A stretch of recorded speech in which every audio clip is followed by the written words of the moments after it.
வணக்கம் Gayathri ma'am, welcome to Sunday chat. எப்படி இருக்கிறீங்க?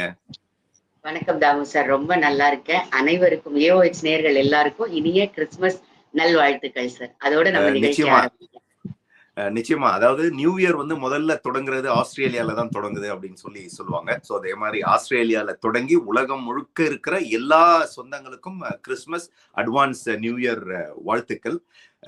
என்னதான் நம்ம வந்து இந்த கொண்டாட்டங்களை பத்தி பேசினாலும், ஆனா இந்தியாவில நடக்கக்கூடிய இந்த விஷயங்களை பார்க்கும்போது ரொம்பவுமே மனசு சங்கடமா தான் இருக்கு.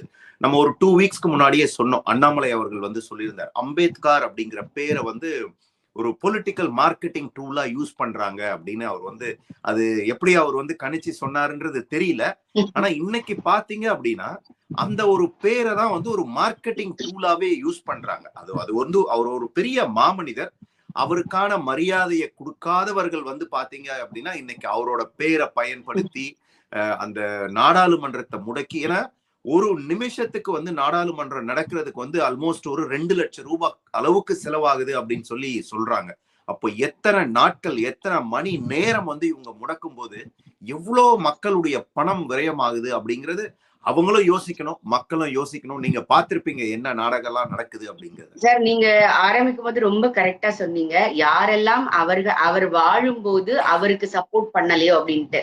இந்த பார்லிமெண்ட்டை முடக்கிற விஷயத்த மிகப்பெரிய அளவுக்கு இன்னைக்கு செஞ்சது வந்து காங்கிரஸ் அப்படின்னு நம்ம சொல்லலாம். அந்த காங்கிரஸோடு சேர்ந்து மத்த இண்டி கூட்டணி அப்படின்னு சொல்லலாம். இந்த காங்கிரஸ் அவரை தோற்கடிச்சது அப்படிங்கிறத நாம மறக்க கூடாது. 2 முறை தோற்கடிக்கப்பட்டு இன்னைக்கு வந்து பிஜேபியா இருக்கிற பாரத ஜனசங்கம் தான் அவருக்கு சப்போர்ட் பண்ணுது அப்படிங்கிறத யாரும் மறக்க முடியாத ஒரு விஷயம். இன்னைக்கு வந்து டிஎம்கேயும் மற்ற கட்சிகளும் அவரை தூக்கி பிடிக்கிறாங்க. ஆனால் அவர் சான்ஸ்கிரிட்ட பத்தி என்ன பேசியிருக்கிறாரு, ஹிந்தி ஆட்சி மொழியா, ஏன்னா இங்க வந்து ஹிந்தி தெரியாது போடான்னு ஒரு மிகப்பெரிய அரசியல் இருக்கு. அவர் ஹிந்திய பத்தி என்ன சொல்லி இருக்கிறாரு, நாங்க திரும்பவும் ஆட்சிக்கு வந்தா உங்களுக்கு 370 கொண்டு வருவோம்னு காஷ்மீர்ல வந்து ராகுல் காந்தி பேசினாரு. ஆனால் இந்த 370 பத்தி அம்பேத்கர் என்ன சொல்லி இருக்கிறார்?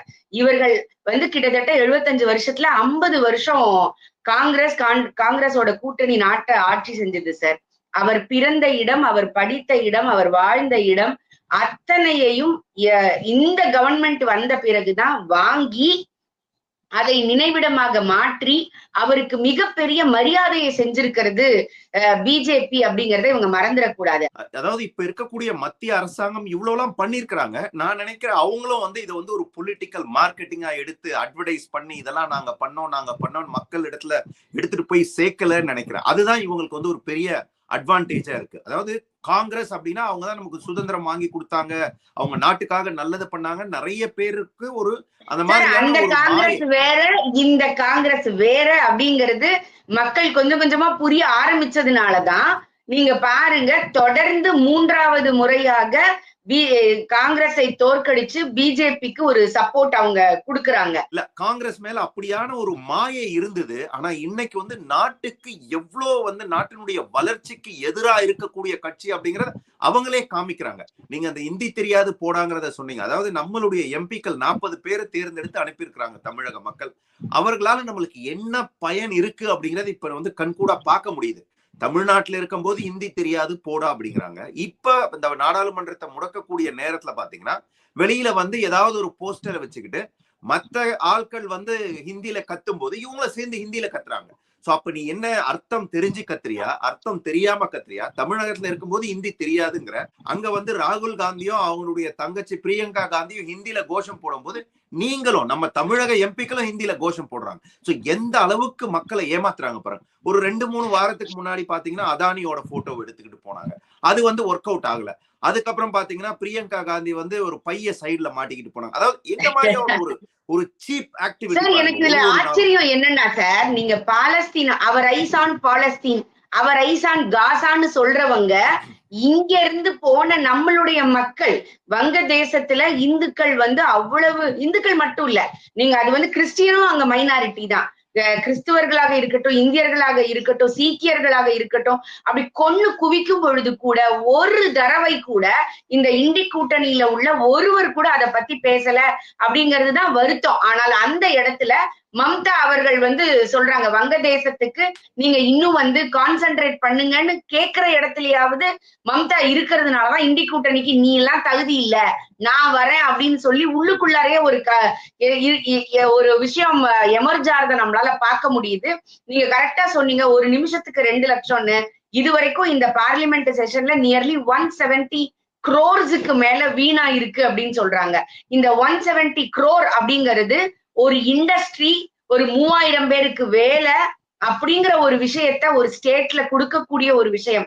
அப்போ நீங்க ஒவ்வொரு முறையும் எதற்காக உங்களை ரெப்ரசன்ட் பண்ணி நாங்க பார்லிமெண்ட்டுக்கு அனுப்புறோம், அந்த பயனை வீணடிக்கிற போல உங்களுடைய செயல் திட்டங்களும் செயல்முறைகளும் இருக்கு அப்படின்னா முழுக்க முழுக்க உங்களுடைய அஜெண்டா, ஒரு பர்சனலைஸ்டு அஜெண்டா. ஒவ்வொரு முறையும் நாடாளுமன்றம் கூடும் பொழுது அது பெகசஸா இருக்கட்டும், இல்ல வந்து ரஃபேலா இருக்கட்டும், ஏதாவது ஒரு விஷயத்த சொரஸா இருக்கட்டும், ஏதாவது ஒரு விஷயத்த கணக்குல எடுத்துக்கிட்டு பார்லிமெண்டை முடக்கிறது. ஏன்னா அங்க வந்து பேசினாங்கன்னா உண்மையை பேச வேண்டிய கட்டாயம் அவங்களுக்கு வருது. அதை எப்படி பேச விடாம தடுக்கிறது அப்படிங்கிறதுக்குள்ள எல்லா வேலையும் அவங்க செய்யறாங்கன்னு பாக்குறோம். இதே மாதிரி நீங்க பார்த்திருப்பீங்க, இந்தியாவுல இவங்க பீரியட்ல போன் பண்ணி சொல்லி லோன் கொடுத்தவங்க எல்லாரும் இந்தியாவை விட்டு ஓடி போனாங்க. ஆனா அந்த ஓடி போனதுக்கு காரணம் பிஜேபி தான் அப்படின்னு இவங்க எல்லாருமே சொன்னாங்க. மெகல் சோஸ்கி கடைசியா ஓடி போகும்போது இதே போல பார்லிமெண்டை முடக்குனாங்க. மல்லையாட்ட இருந்து காசை வாங்கினியா, வந்து நீரவ் மோடிட்டு இருந்து காசை வாங்கினியா, மெகல் சோக்சிட்டு இருந்து காசை வாங்கினியா. இன்னைக்கு இந்த பார்லிமெண்ட்ல எழுத்துப்பூர்வமாக நிர்மலா சீதாராமன் அவர்கள் பதில் கொடுத்திருக்கிறாங்க. எவ்வளவு குரோஸோடைய எல்லாரும் வாங்கின கடன்ல இருந்து டபுள் மடங்கு அவங்களுடைய அசட்டை ப்ரொக்யூர் பண்ணி சேல் பண்ணி பேங்க் கிட்ட கொடுத்துருக்கோன்னு. இது எவ்வளவு பெரிய பிளாக் விஷயம் பாருங்க. ஒருத்தர் கூட அப்படியே ஹைட் பண்ணி ஒரு ஊடகம் கூட அதை ஒரு மிகப்பெரிய செய்தி. ஏன்னா நீங்க சோக்சி ஓடி போகும்போது லைவ் போடுறீங்க, இந்த ஏர்போர்ட்ல இருந்து போனாருங்கிறத காமிக்கிறீங்க.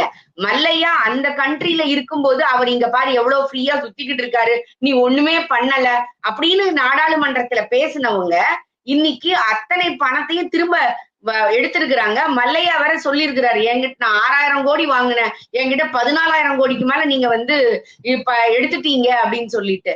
அதை கூட வந்து வெளிவர விடாமல் எவ்வளவு கேவலமான ஒரு அரசியலை இவங்க செய்யறாங்க அப்படிங்கறத மக்கள் கண்டிப்பா புரிஞ்சுக்கணும் சார். இல்ல நிச்சயமா இது வந்து மக்கள் தான் புரிஞ்சுக்கணும். நீங்க பல முறை அவங்க வந்து எதனால பார்லிமெண்ட்டை முடக்குனாங்க அப்படின்னு நீங்க சொன்னீங்க.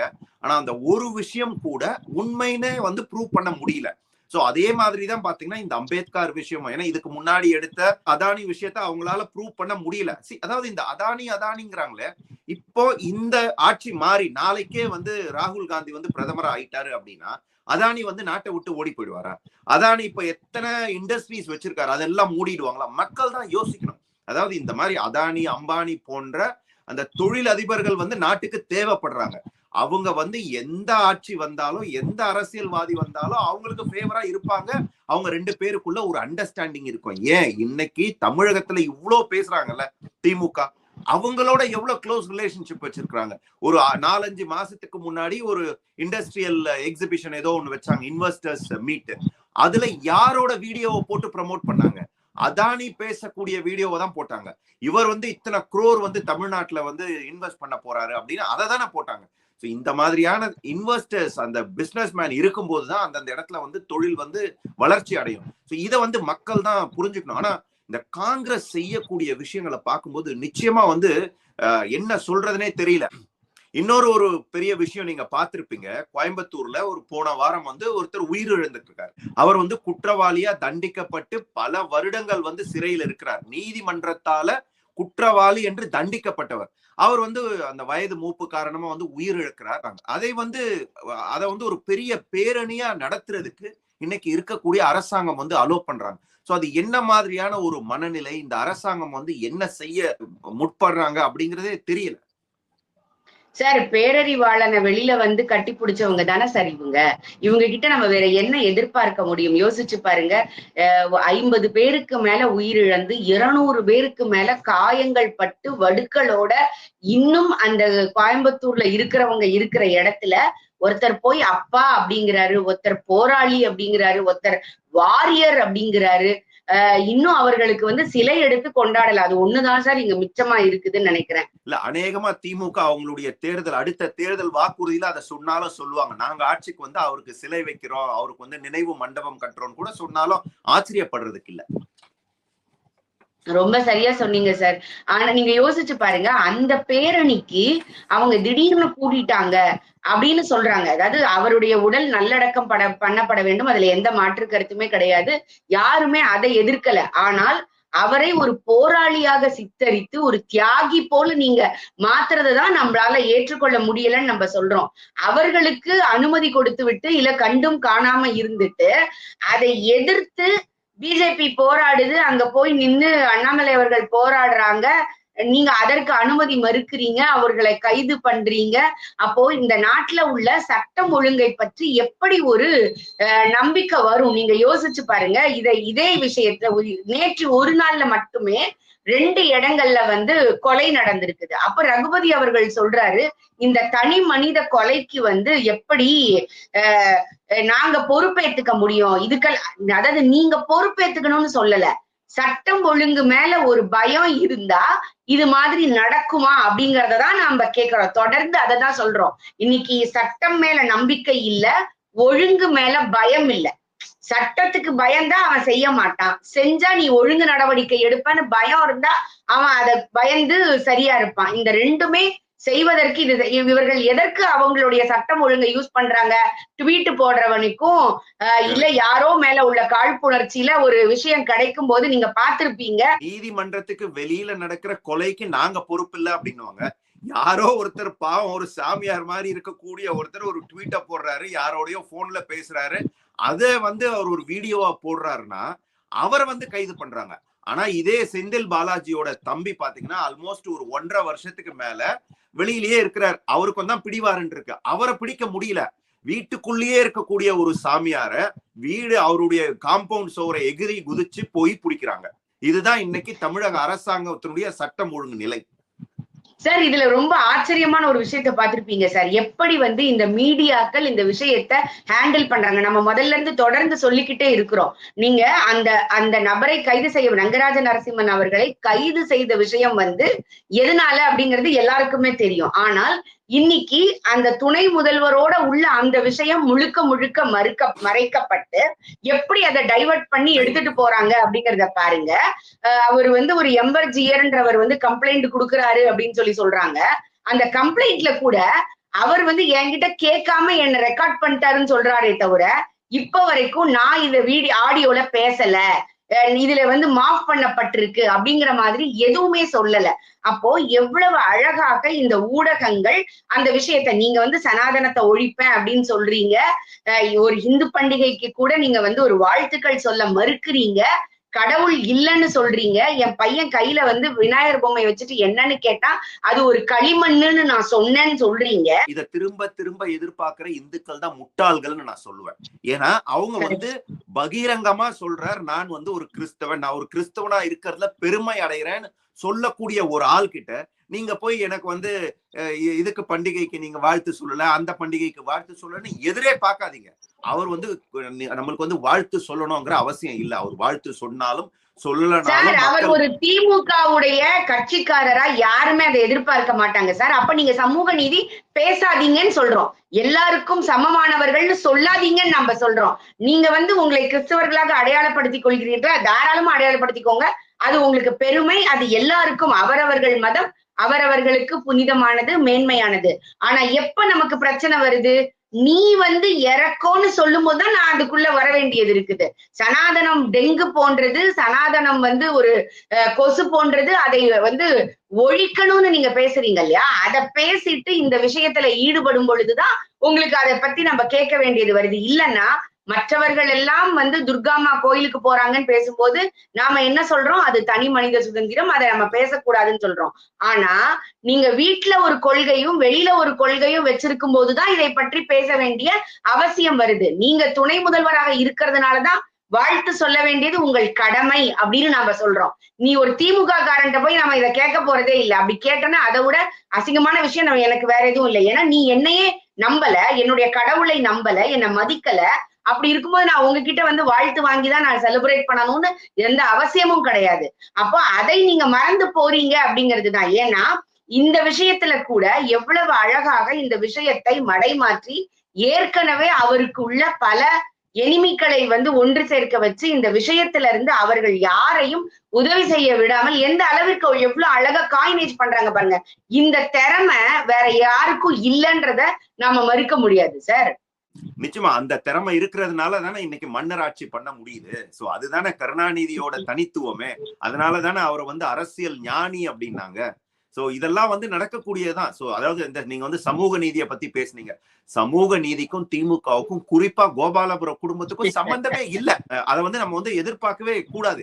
என்னவோ இவ்வளோ கஷ்டங்களோட பாத்தீங்கன்னாலும் இந்த வருஷம் வந்து கடந்துடுச்சு. இவர்களோட இந்த கஷ்டகால ஆட்சியில ஒரு 3.5 வருடமும் கடந்துடுச்சு.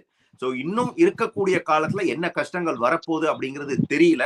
பட் ஆனா ஒரு நல்லதையே எதிர்பார்ப்போம். இப்போ வரக்கூடிய இந்த புதிய வருடத்திலேயாவது நல்லது நடக்கும் அப்படின்ற ஒரு நம்பிக்கையோட இருப்போம். மீண்டும் ஒரு முறை எல்லாருக்கும் வந்து கிறிஸ்துமஸ் மற்றும் புத்தாண்டு நல்வாழ்த்துக்கள். நன்றி. நன்றி சார்.